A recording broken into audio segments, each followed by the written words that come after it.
Bonjour, ici la plume pour limpers.com. Donc aujourd'hui, on va attaquer la deuxième partie de la session de NL50 faite sur barrière. Euh, voilà, je vous invite, si vous l'avez pas vu, à aller voir la première partie. Ce sera plus simple pour voir un peu les dynamiques déjà en jeu contre les joueurs. Et puis c'est parti. Donc on va continuer.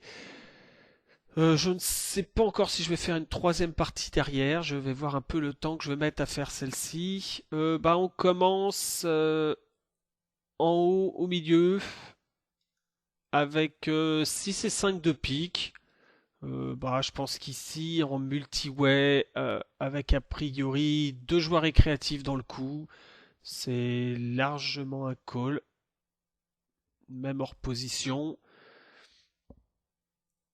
Et malgré qu'on ait touché une paire, je pense que je vais souvent m'arrêter là dans le coup. Il n'y a pas de raison de continuer.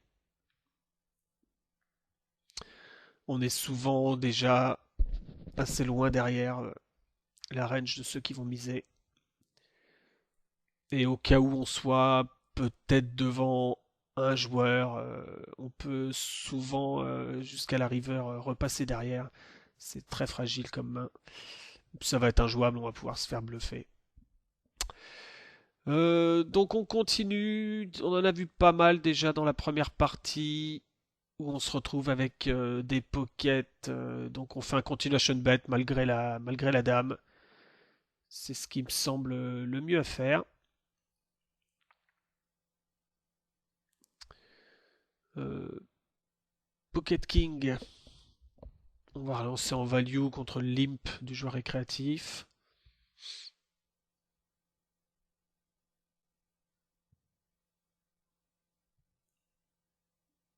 Et ici 10 et 8, euh, j'ai le choix entre call ou entre 3 bêtes en bluff, prendre l'initiative, continuer à agacer notre joueur récréatif,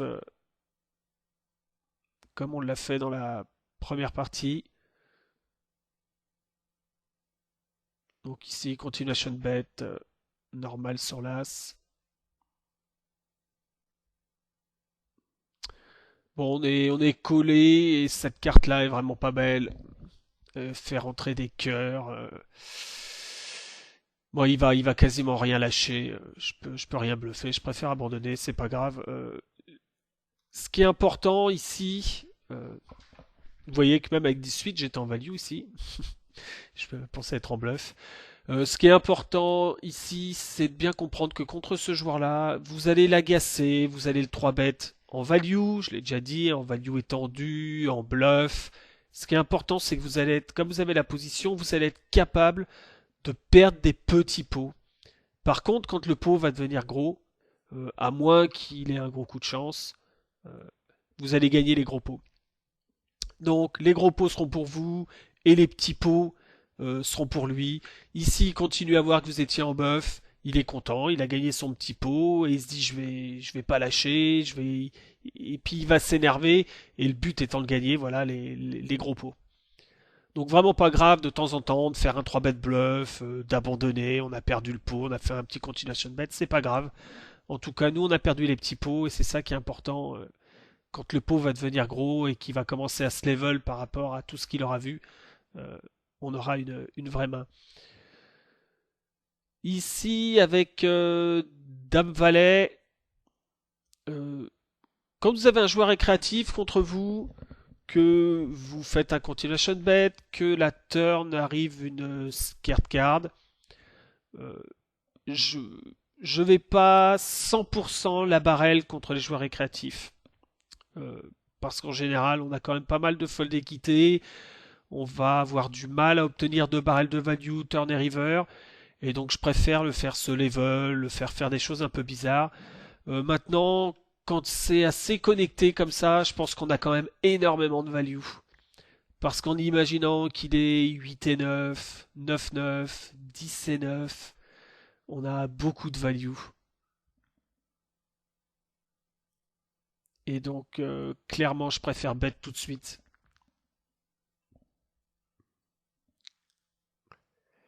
Je suis pas surpris.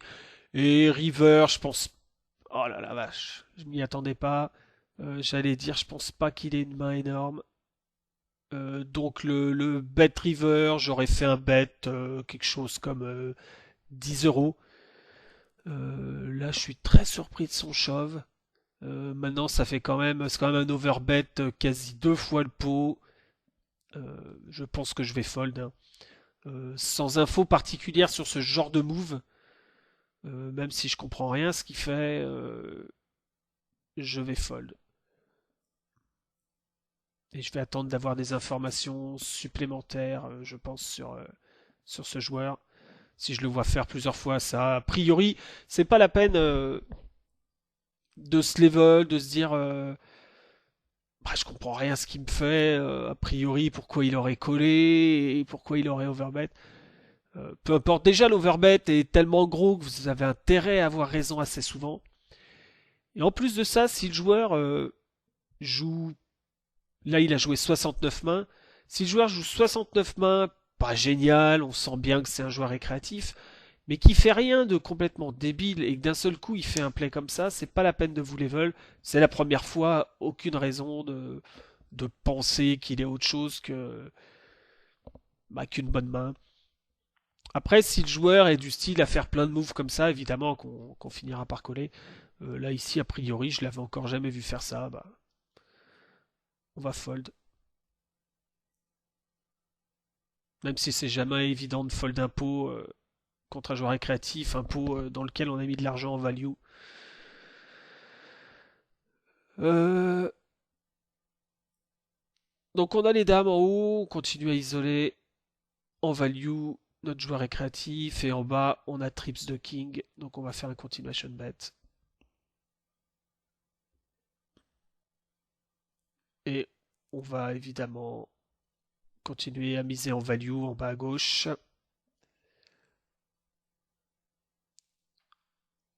En, en haut à gauche, je suis 3 bêtes euh, par Pinta. A priori comme ça, je pense pas qu'il soit trop en bluff. Et étant donné que je pense qu'il a pas énormément de bluff, que je me vois pas fold les dames ici quand même, parce que je suis quand même assez actif, euh, même s'il n'est pas là depuis énormément de temps, il peut quand même s'en rendre compte. Euh, je pense que je vais 4 bet call, euh, bah, tout simplement parce que ici j'ai pas envie de perdre de value contre les valets, peut-être les 10, peut-être une main style as-dame. Si je pensais qu'il avait beaucoup de bluff dans sa main, j'aurais peut-être just call pour piéger. Là, je préfère 4 bêtes en value.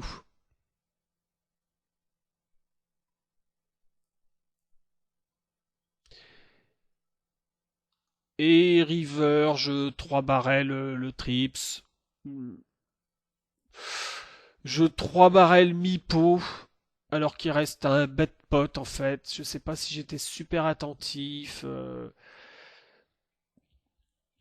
Bon, maintenant c'est un joueur 24-6. Style de joueur quand même qui... on sent que c'est pas un régulier, mais qui va pas faire n'importe quoi. Est-ce qu'il collerait vraiment à 3 barrels ici? Pas évident. Même s'il reste qu'un bet pot, j'en suis pas persuadé. Là, ça peut le rendre curieux, le 12 river. Le mi-pot.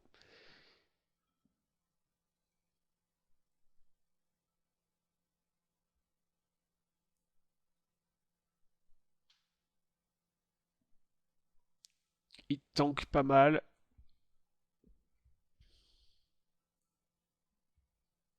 Et il a fold.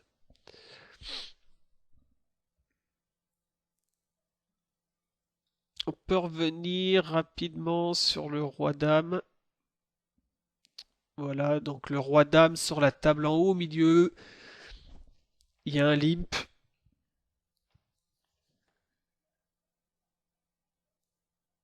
Donc ici, je vais relancer en value. Tombe un flop As 5. Clairement, ici, bon, le joueur peut avoir beaucoup de choses. Je décide de bet. Et quand on décide de bet ici et qu'on école, il a quand même pas mal de pockets. Euh, les joueurs aiment bien l'imcall, les pockets. Il a quelques A6 évidemment. Et donc je décide de barrel ici. Et suivant les rivers, je verrai, mais j'essaye en fait de lui faire fold des petites paires, style paire de 2, paire de 3. Bon, je suis raise, donc on arrête. A priori, je ne le vois pas bluff ici, je pense qu'il avait A6. Je vais pas tout le temps le faire, hein, mais quand les ranges sont composés de pas mal de pockets, je peux essayer de les bluffer. Il aurait été quand même préférable de voir une carte style valet à la turn, un 10 à la turn qui lui aurait fait fold un peu plus facilement ses pockets plutôt qu'un 6, je crois que c'était pas forcément la meilleure turn.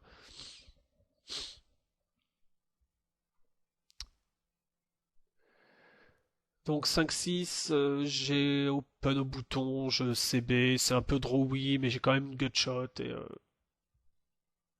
et donc ça me paraît un CB assez standard. En bas à droite, je décide de 3 bêtes en bluff depuis le bouton, qui va être une de mes positions préférentielles pour le 3 bêtes en bluff. Contre UTG plus 1. Et je me fais 4 bêtes, donc je vais lâcher. Je me retrouve avec As-Roi sur la table en haut à gauche et en bas à gauche. Donc bah on va 3 bêtes et puis squeeze. On est assez content en fait. Là, si on regarde un peu la dynamique, je sais pas ce qui s'est passé, hein. Mais c'est vrai que je le sens peut-être, je sais pas. On l'a quand même énormément 3 bêtes, Alex Lack. Je suis pas surpris d'ailleurs qu'il défende. Je m'attendais peut-être aussi à ce qu'il finisse par re 4 bêtes encore. Ça faisait longtemps qu'il n'avait pas 4 bêtes. Et finalement, j'ai décidé de check. Je vais vous expliquer un peu pourquoi. Déjà, le flop est pas génial.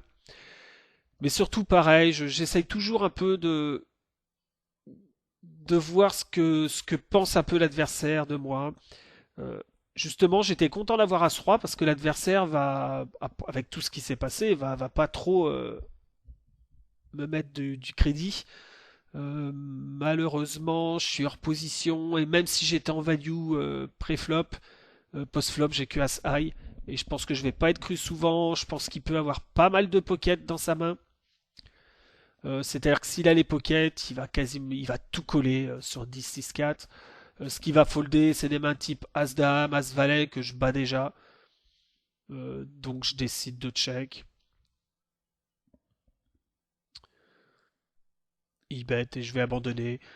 Euh, Ici, je suis pas rentré dans un bluff parce qu'au niveau de mon image, c'était pas génial. Même si As-Roi, c'est un peu frustrant d'être en value pré-flop, de se dire chouette, on a une bonne main, on va pas être cru. Quand on a raté le flop et qu'on est hors position, il y a des moments où il faut savoir bah, laisser tomber, c'est pas grave. Même si on était en value pré-flop.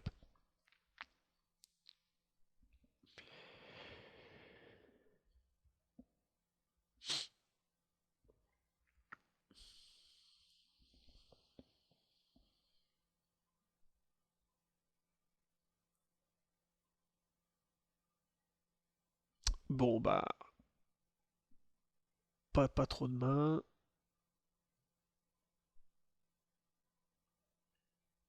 Peut-être que comme il se passe pas grand chose, je vais 3 mettre le As-3 de cœur là-haut, puisqu'il se passe rien. Ce qui serait une très bonne main à 3 bêtes. Contre un joueur qui a 100% de fold de 3 bêtes, c'est évidemment génial.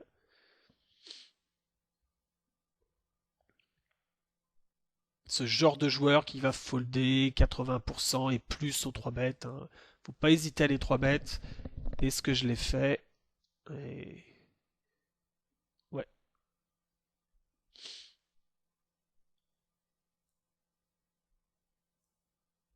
Alors évidemment, ce genre de joueur qui fold tout aux 3 bêtes, hein, si jamais il fold pas, vous avez intérêt à être très très méfiant, même si vous touchez un peu, à pas vous enflammer post-flop. On va dire, tout le V de ce move va être dans ses folds. Euh, Par contre, sa range va être juste énorme quand il va défendre.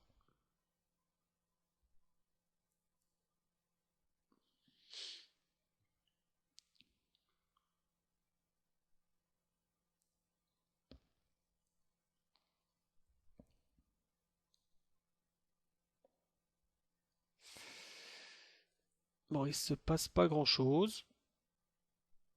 C'est pas grave, il faut savoir aussi pendant les sessions, bah, savoir folder, il y a rien, pas de situation. On va pas s'en inventer bêtement. As-roi au bouton, plutôt une bonne situation si on avait à 3 bêtes.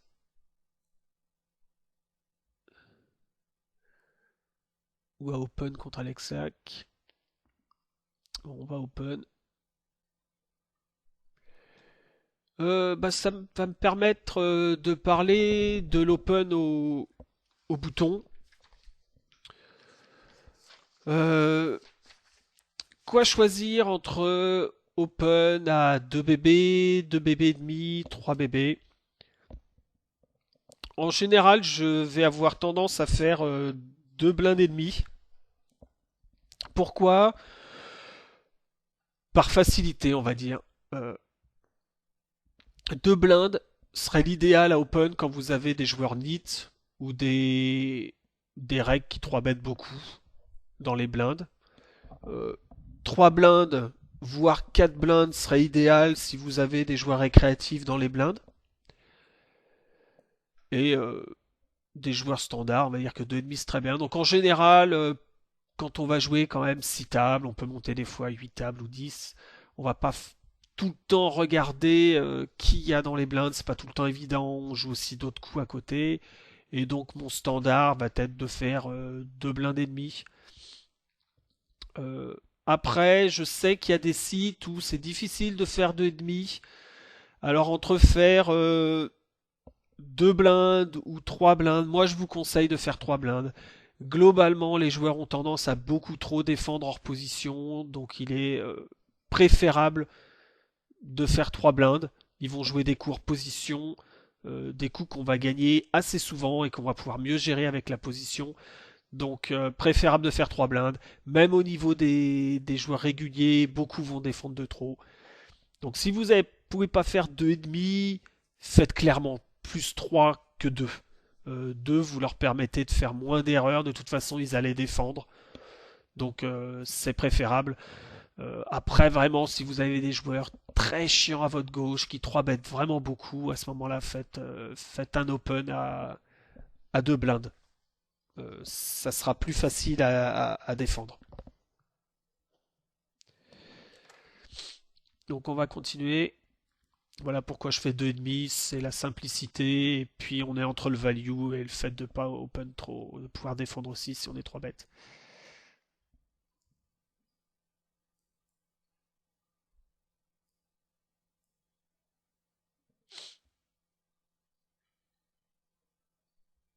Je peux revenir tiens, rapidement, si on peut continuer un peu à parler de l'open au bouton. Ici, j'ai 2,6 au bouton, c'est vraiment pas une main géniale. Je pourrais ouvrir clairement si c'était des joueurs assez nits dans les blindes. Je crois que je réfléchirais pas, j'ouvrirais. Euh, Ici, c'est un joueur quand même qui a 32%, ça m'embête. Pardon, ça m'embête d'open une main aussi faible contre un joueur qui va défendre beaucoup parce qu'en fait il va défendre des mains qui me dominent et donc je préfère pas ouvrir une main aussi faible contre lui. Si c'était des joueurs nid, c'est un open, des joueurs qui défendent trop, je préfère pas ouvrir cette main-là. Vraiment trop faible.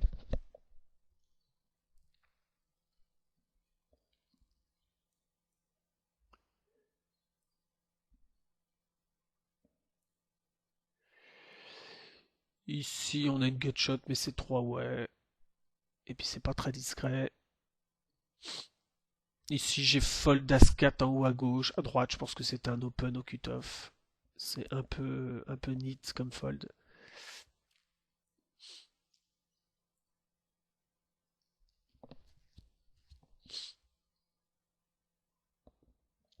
Pareil, là, j'en suis donc à 30 minutes sur la vidéo, hein, pas sur. Je pense que c'est là que les dynamiques deviennent un peu plus intéressantes. Je voulais un peu parler de ça au niveau des sessions. Je sais que beaucoup font des sessions courtes, aiment bien couper les sessions. Euh, Moi, j'aurais tendance quand même à conseiller. C'est vrai qu'il faut pas être trop fatigué. C'est vrai qu'après, il faut avoir le temps de faire des sessions un peu plus longues. Mais c'est vrai que si on ne doit pas abuser dans les sessions, faire des sections 5, 6, 7 heures, c'est pas utile, c'est très fatigant. Euh, J'aime pas les sessions de vraiment de courte durée parce qu'on a beaucoup de mal à mettre l'historique en place, l'historique de la session. Évidemment, vous allez avoir un historique qui va se mettre en place sur un nombre important de sessions contre des joueurs réguliers, mais quand même l'historique du moment est quand même important.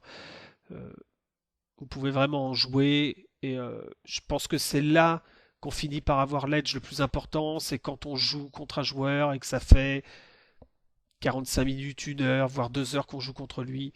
Là, on commence à bien maîtriser et justement à mieux gérer l'historique et non et pas se level bêtement alors que lui va plus se level et des choses comme ça. Donc c'est quand même intéressant. Voilà, je voulais en parler, de faire des sessions pas trop courtes, des sessions d'une demi-heure, c'est vraiment très très court. 1 heure, c'est court aussi. Donc si on peut faire un peu plus, c'est quand même intéressant.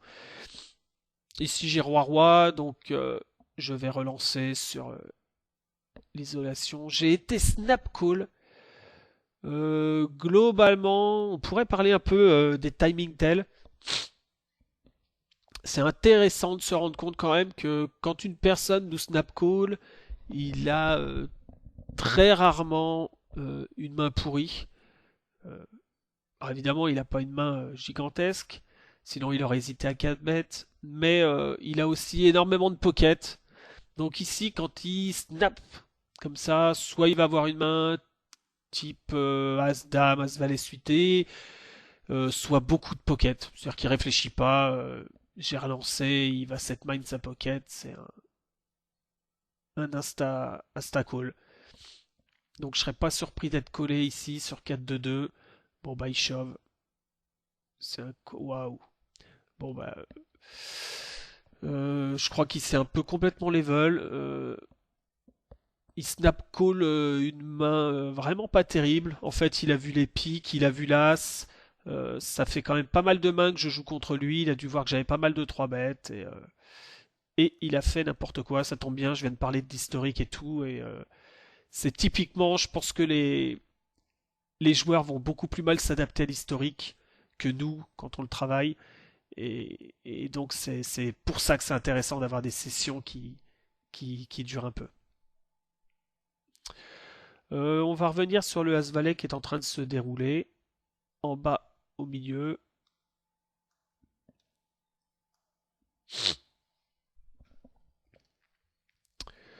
Donc il y a un open de Pinta UTG. On défend As-Valet de carreau.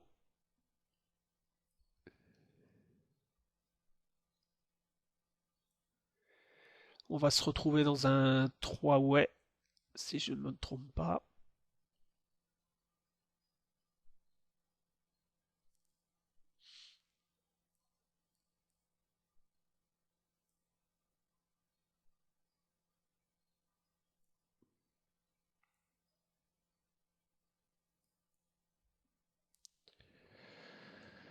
Catway même, donc on est un catway, on a trips top kicker, on est plutôt pas mal. On a un continuation bet de Pinta, donc qu'est-ce qu'on peut penser de la range de Pinta ici? Il est UTG, donc globalement une range pas méga strong non plus, mais assez forte. Il bet devant 4 joueurs, donc je pense que clairement il a une main assez forte. Ça va du flush draw pour les plus faibles de ses mains jusqu'à, on va dire évidemment le valet, mais dame-dame, as-as, roi-roi. peut-être 10-10.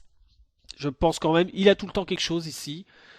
Donc on a le choix entre call ou entre raise. Je pense que le raise quand même représente beaucoup trop de force, même si par moment c'est intéressant de raise quand vous avez un sur Valet 6 pour essayer de faire ce level le joueur régulier qui comprendrait pas pourquoi on raiserait le valet. Ça peut être des alternatives intéressantes de temps en temps.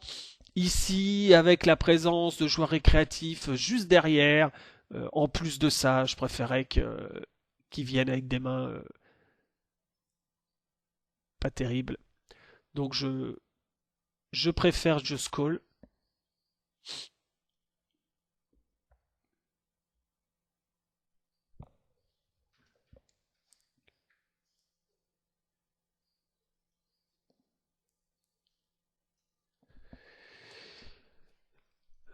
Voilà, donc le pic sort, c'est évidemment pas la meilleure carte, ça peut tuer l'action, c'est dommage. Ça peut l'avoir fait améliorer, mais bon, on a quand même très souvent la meilleure main. Et ici, on peut, non seulement on a souvent la meilleure main, mais on peut être payé par beaucoup de mains moins bonnes qui contiennent un pic. Notamment s'il avait 9-9 avec un pic, Dame-Dame avec un pic. S'il a le valet, évidemment, il va payer. Maintenant, s'il a une pocket sans pic, il va folder, évidemment.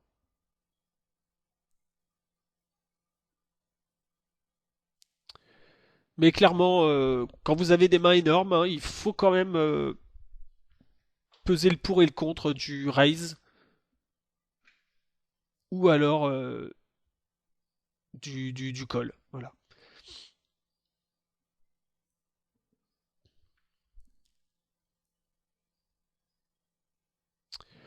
Donc à 6 de carreau cut-off, c'est très très bon pour ouvrir. En plus sur la blinde d'un joueur assez neat, qui défend pas de trop.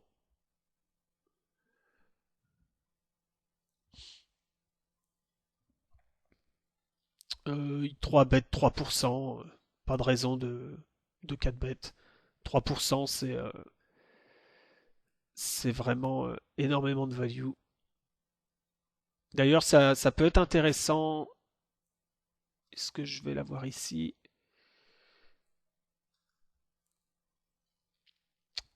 Juste je stoppe 2 secondes la vidéo, je vais chercher mon programme, j'arrive. Je suis de retour. Donc on prend PokerStove. Je vous conseille de le faire, que ça soit pour des ranges d'open, des ranges de défense, des ranges de 3 bêtes. Si vous voulez vous donner une idée un peu, souvent on se demande mais qu'est-ce que ça représente 3% de 3 bêtes ou choses comme ça. Imaginez-vous ici, là donc vous êtes venu ici, vous mettez les As, les Dames, As-Roi et Valet. Voilà, 3%, voilà ce que représente 3% quand quelqu'un 3 bêtes 3%. Donc n'allez pas vous level ou imaginez autre chose. 3% c'est 100% de value. Voilà. Après, si on rajoute, pourquoi pas, une pocket 10, quelques 3 bêtes avec As-Dame quand c'est pas UTG qui ouvre. Regardez, on arrive à 4, 7, 5%. Donc 5%, on est énormément dans la value. Et si on rajoute quelques As-X en bluff de temps en temps, on rajoute quelques values étendues contre des joueurs récréatifs, on va monter à 6-7%. Donc vous voyez, 3% c'est nuts total, 5% c'est beaucoup de nuts.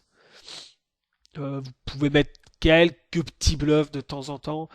Et on va commencer à avoir pas mal entre la value étendue et les bluffs à 7%, mais c'est encore pas énorme. Euh, Vraiment à 8-9%, on va commencer à avoir des joueurs qui 3 bettent pas mal en bluff, qui mixent pas mal. Voilà, c'était juste pour vous donner une idée, hein. Allez pas défendre trop large contre des joueurs qui 3 bêtent 3, 5%, c'est pas vraiment utile. On peut commencer à défendre à partir de 7, voire 8% et plus. Donc là, j'open en bas à droite, As-Dame. Un très bon flop pour bet.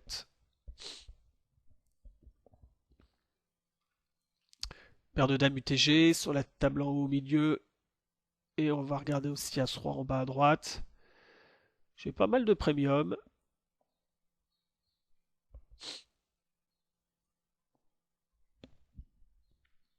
Bon, pas d'action. Donc on a As-Valet. Donc typiquement, euh, on a Pinta qui ouvre non, Pinta qui isole un, un joueur donc récréatif.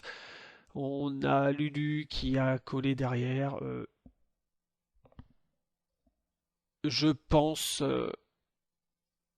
Oh, pardon.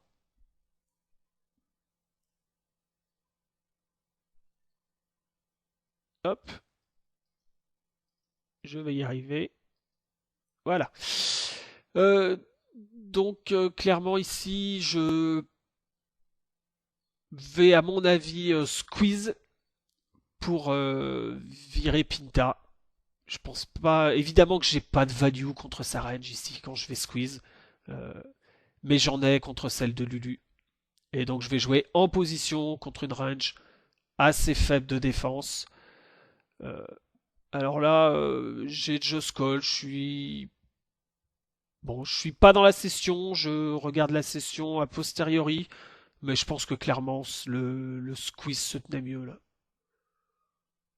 Même Deep, peut-être que Deep, bon, même Deep, il y a pas y a pas photo, j'étais en position. Euh, j'aime pas mon call ici. Je pouvais. Bon, maintenant, peut-être que justement, faut tenir compte des dynamiques. Je l'ai 4 bêtes il y a pas très longtemps. Ouais, mais je pense pas qu'il fasse un move. Non, non, je pense qu'ici c'était clairement un squeeze en value contre Lulu. En haut à droite, j'ai les As. Tombe très bien. On va squeeze contre l'isolation d'Exocet.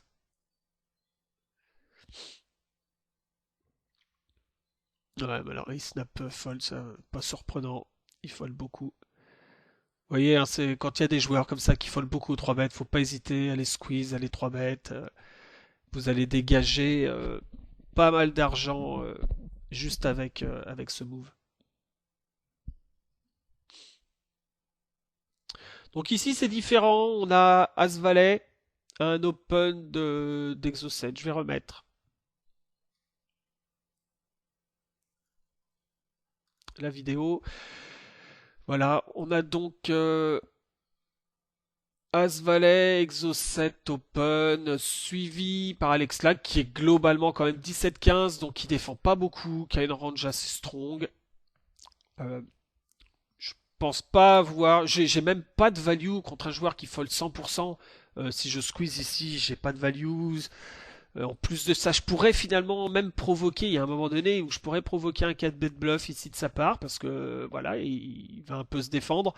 Et avec As-Valet, je pourrais pas faire grand chose face à ses stats, quoi. Ça serait un peu spiwi. Donc là, contrairement à tout à l'heure où As-Valet, je pense que c'était clairement un squeeze pour isoler le joueur récréatif. Ici, on va just call pour garder les mains qu'on domine. Tous les As-6 qu'on va dominer qui va ouvrir parce que finalement il ouvre quand même pas mal. Bon, on rate le flop donc la main va s'arrêter là pour nous.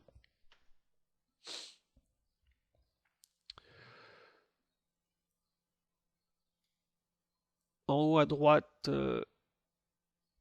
en haut à gauche, pardon. J'ai ouvert As-3 Roi 3 au bouton. C'est standard. Il faut bien élargir la range d'open au bouton.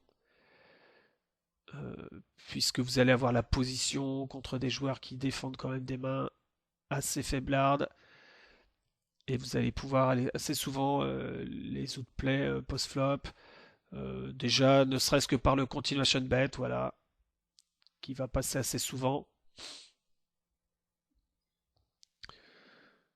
sur pas mal de flops. On peut regarder vite fait. En bas au milieu, pareil, Dame 5, main faiblarde, mais bon, on a un joueur récréatif en small blind, un joueur assez neat en big blind. Donc on open et puis ça va très souvent passer avec un barrel, voire deux barrels sur les scart cards et des choses comme ça. Et donc vraiment élargir la range d'open au bouton, c'est important. En général, vous allez gagner au bouton ce que vous allez perdre en small blind et en big blind. Donc c'est important de jouer les coups au bouton.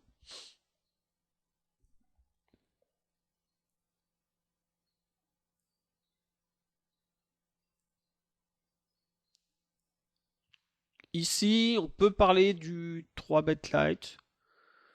Euh, Alex Lack est assez nitty, ouvre UTG. Et j'ai roi 9 de trèfle. Ça peut être très bien une situation de 3 bêtes en bluff. Donc je vous ramène ça ici.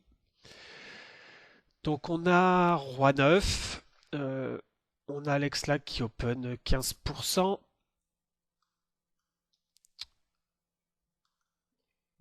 Donc il est UTG. On va dire qu'il ouvre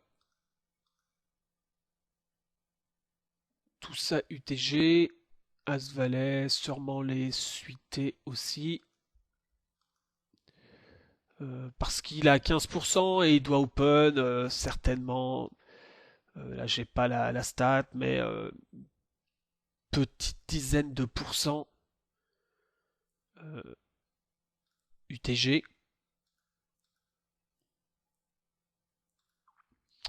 Et que on peut se rendre compte que voilà, ça monte quand même pas mal.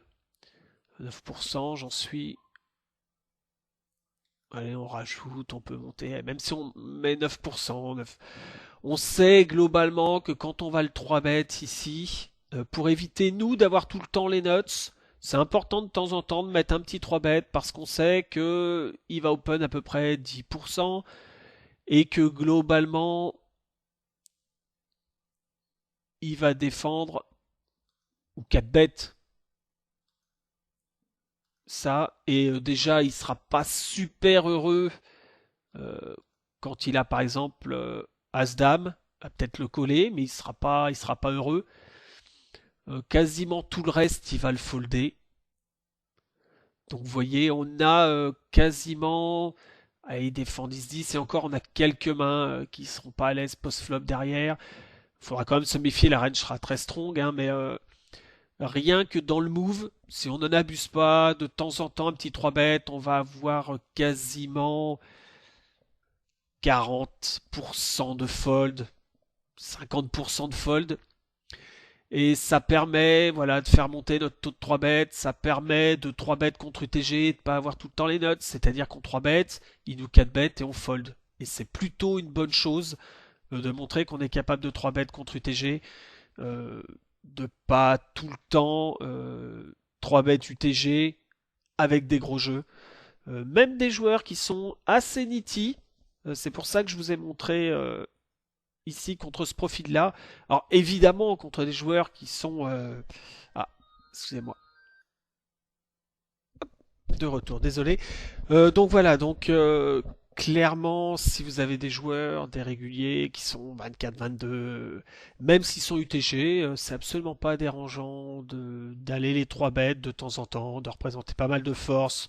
On obtient quand même beaucoup de fold et on devient assez pénible parce que quand on va se faire 4 bêtes, on va fold et donc ils seront aussi au courant qu'on 3 bêtes contre UTG.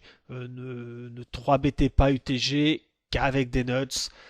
Ça serait C'est un peu trop facile à jouer sinon. Donc on va continuer.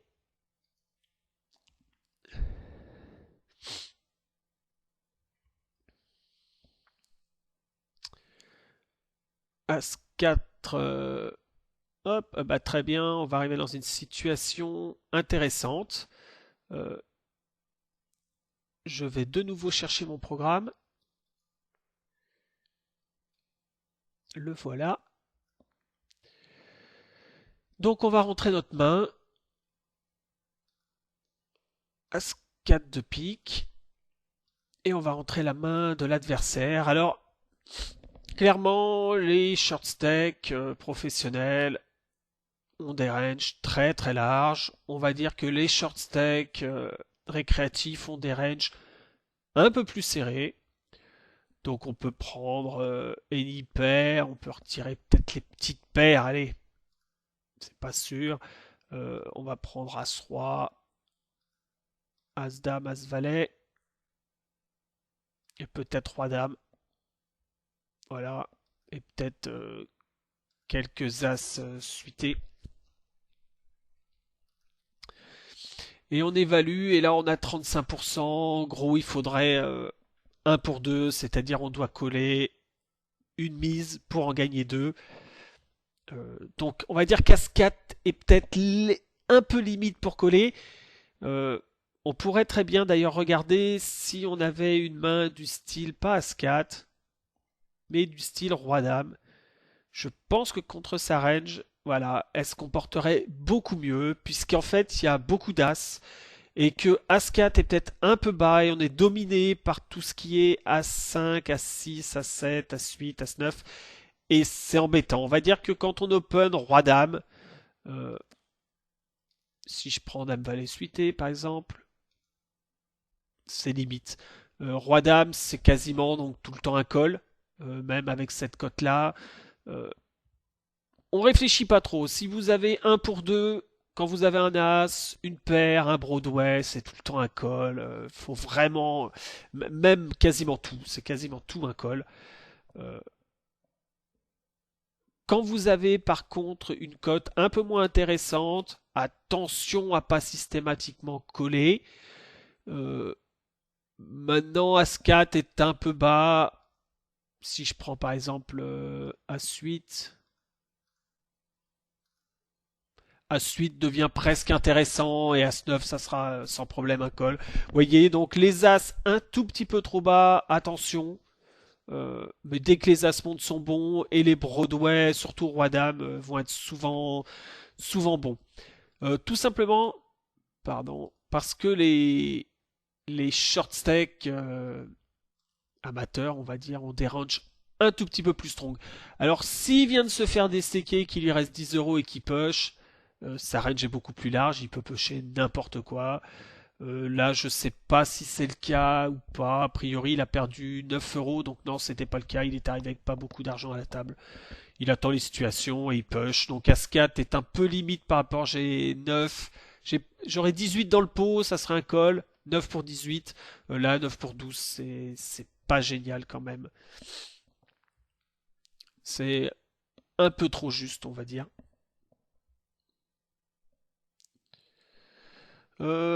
As-Roi en bas, le flop est un peu trop drawy. Il défend beaucoup de mains, ça a quand même beaucoup touché sa range. Euh, je décide de pas bet. Maintenant ici, comme il a check et que j'ai quand même une bonne équité avec mon pic, je pense que je peux partir sur un 2 barrel ici.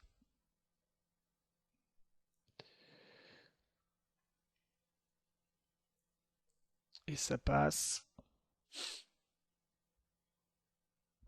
Je regarde en haut.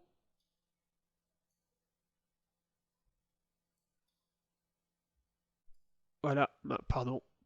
As 7 de carreau. Il y a un open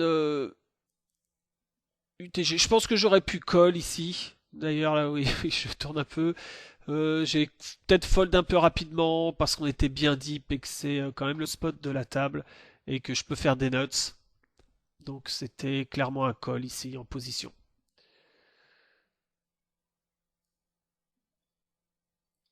As-Roi en bas.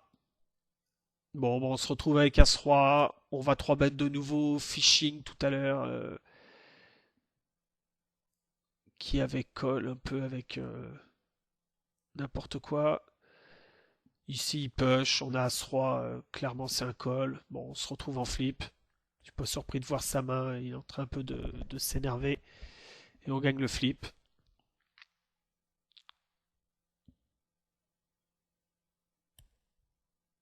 Ici, Roi 4. Euh, on peut parler des 4 bêtes. Je sais pas si je l'ai fait à ce moment-là. Je pense que ça serait un bon timing.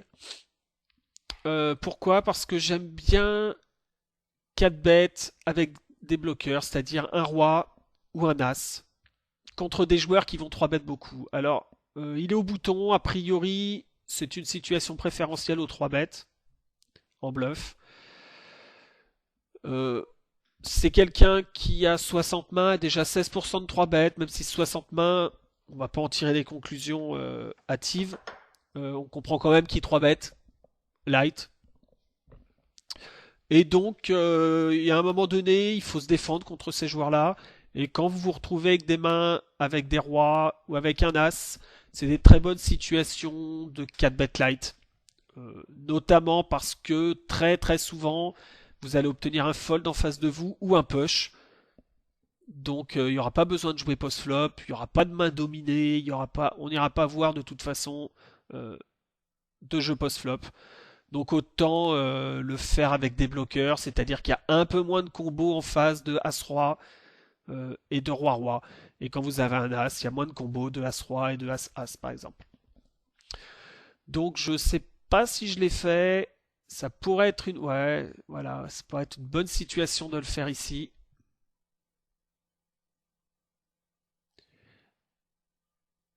Et on met 9,50, 10 euros. Ça suffit largement. S'il push, évidemment, on fold. Et puis, pour lui, c'est difficile de call quand même dans un pocket bet.